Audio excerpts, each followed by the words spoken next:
the love of my life. Absolutely, my David was the love of my life.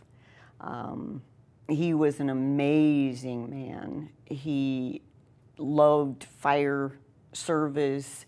He went to college in Maryland, at the Maryland University. He got his degree in fire protection services. He learned everything possible. I mean, up until the day that he passed away, he was continued to learn. 38 years this man put into the fire service. And I always teased and said, you know, I think I might be running second to the fire department, but I know I was first. So we had a great life together. You know, everything that I could possibly learn about the fire department, I paid attention to. I know more than most people would, you know, just by watching and listening to him, you know, over 23 years. And I didn't expect to be alone, you know. I expected that he would continue and I would continue to learn, you know, but that kind of got cut short. He was only 57 when he passed, but he had one more thing that he needed to get, and that was the Fire 3. He had 1 and 2, and he had the Firefighter 3. And that's the only thing that he was missing. He did everything possible, you know, as far as learning and teaching. He was the trainer in Lake Station, Indiana, where we live. And he taught the fire department so many things, you know. But other than just being a firefighter, being a fireman, he was a family man. He loved his family. He loved the kids, the grandkids, the great-grandkids. You know, he would do magic tricks and hide quarters behind their ears, and they couldn't figure out what he was doing. He was just amazing. He was a wonderful man, you know, a very laid-back, gentle soul. You know, he loved animals. We had 3 parrots and 2 dogs, which I still have, you know, and it was just a great, great life. You know, we did Christmas Eve and had all the kids, and he loved to cook, which I think a lot of firefighters might love to do. Unbelievable.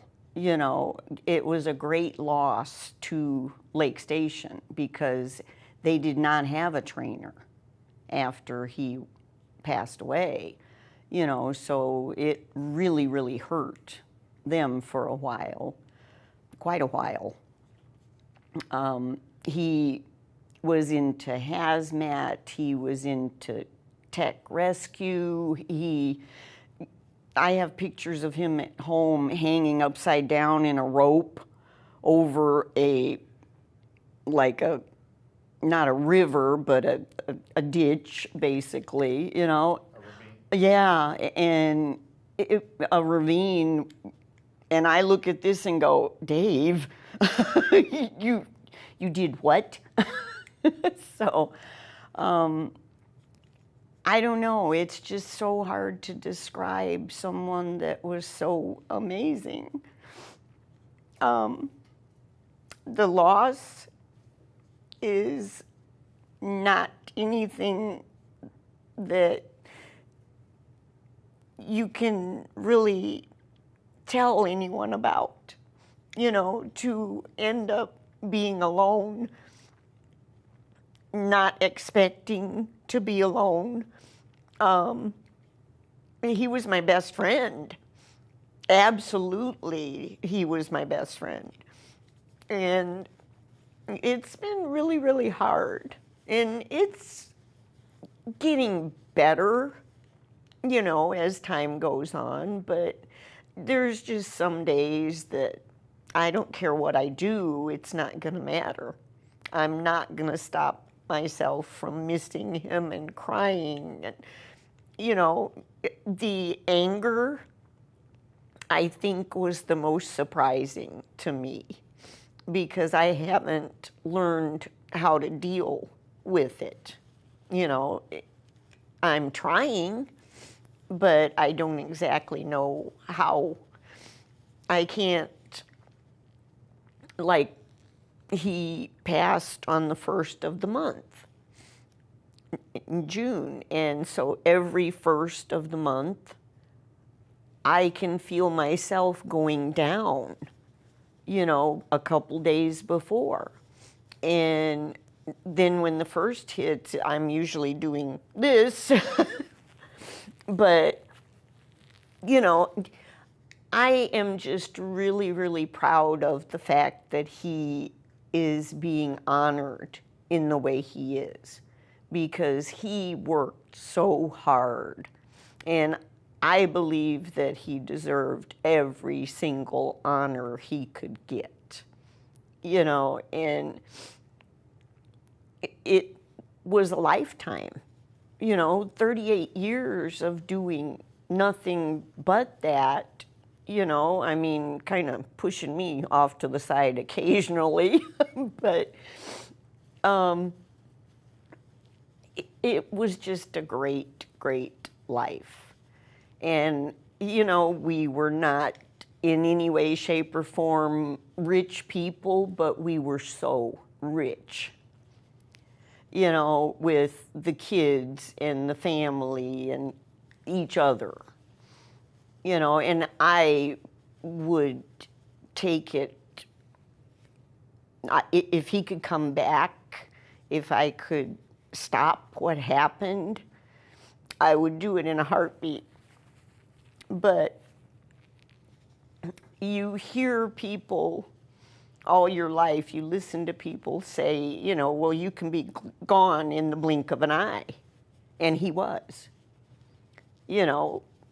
and I just want to see him honored and remembered for at least the rest of my life. I want him to be known for what he did and how he loved the people and how he would go into situations where other people would never do it. I watched him, and that's how I learned, and I still carry a lot of that with me. If there's someone that I see that needs help, I will stop and help them.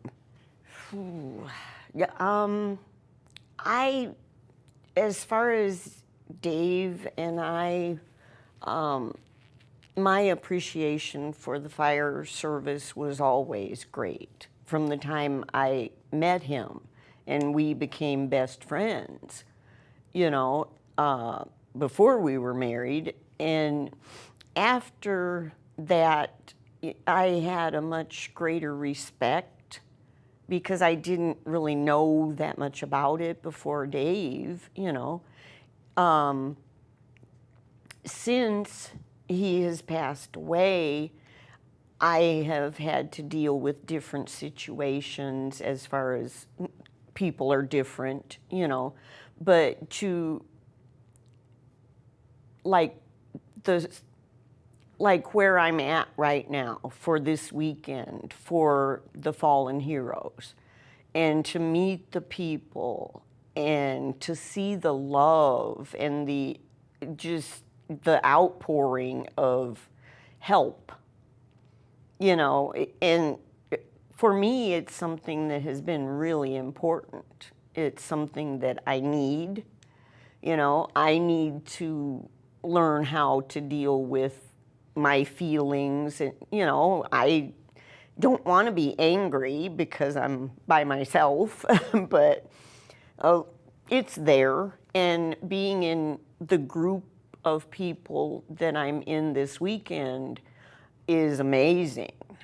You know, I know some of them from different things that have honored Dave, but it's just great. You know, you can feel the care and the love from the people that have lost like I lost. You know, maybe it's a different situation, but we can all relate one way or another. You know, my one experience that I have had since Dave passed away, we had, where I live is a small city, you know, it's not very big, but we had a major fire, and I think the year before I had taken pictures because we got the ladder truck, because we didn't have a ladder truck. And I had taken pictures of it in front of the fire station, and like about 8 months ago, we had a major fire. It was a little mall, and every building burnt except for one. And I drove down there when I heard about it, and I was thinking, because the ladder truck was there, and I'm thinking, Dave is loving this. You know, his ladder truck is finally out there doing something, you know. But I enjoy talking to the people that have had similar situations, you know. The loss of your best friend and your husband is unimaginable. And a lot of people don't understand, well, why do you want to go to this? You know, he's gone. But it's to honor his memory. You know, that's what you do for me. You know, everybody, it's an honor for me to hear and see my Dave's name. You know, and I couldn't not be here. You know, I just couldn't stay home. I would have felt guilty, you know, so, but it's really hard to explain the lifestyle. You know, it is a different lifestyle when you're married to a fireman. You get those middle of the night calls, and you know, you have the disrupted dinners, and you get left sitting in a restaurant, or you know, but I loved it. You know, when we were together, but I accepted what he did and what he loved to do. You know, he never stopped learning, never. I mean, it was a continuous thing. And so I never stopped. Well, now I don't have the opportunity. I can't go sit in on training on Tuesday nights, but I don't know. It's really hard for me to describe all of my feelings about everything, but I love what has been offered to me and my family. You know, to me, it's just unbelievable. The kindness, the love, and it helps you get through a lot of these days where you want to just do nothing but cry, because you can stop and look back on the happy times, you know, talking to people, relating to people that have the same experience. I was talking to the girls downstairs, and I was telling them the story about the grumpy picture. And this was Dave's picture on his button, and I said, I hated that picture because Dave was not that man. For 23 years, he made me smile. And 10 minutes before he passed away, he did it again. I looked at him, I said, are you okay? Because he kind of looked odd. And he goes, I'm fine. Big smile, you know. And then I have this grumpy picture. But that was not my Dave. He was a very, very happy, intelligent man that I loved beyond belief. And I'll always miss him.